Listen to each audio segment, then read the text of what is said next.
வரும் ஜூலை 7ஆம் தேதி நடைபெறவுள்ள திருச்செந்தூர் சுப்பிரமணிய சுவாமி கோவிலில் குடமுழுக்கிற்கான இறுதிக்கட்ட பணிகளை கனிமொழி எம்பி, அமைச்சர்கள் சேகர் பாபு, அனிதா ராதாகிருஷ்ணன் ஆகியோர் நேரில் ஆய்வு செய்தனர். விழாவிற்கு 10 லட்சத்திற்கும் அதிகமான பக்தர்கள் வருகை தருவார்கள் என்று எதிர்பார்க்கப்படும் நிலையில் அடிப்படை வசதிகள் உள்ளிட்ட அனைத்து ஏற்பாடுகளும் மும்முரமாக நடைபெற்று வரும் நிலையில் ஆய்வு மேற்கொண்டனர்.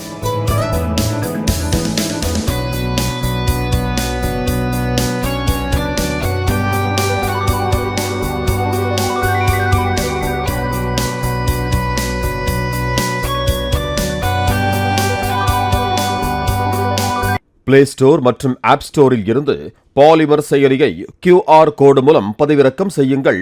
செய்திகளை உடனுக்குடன் பெறுங்கள்.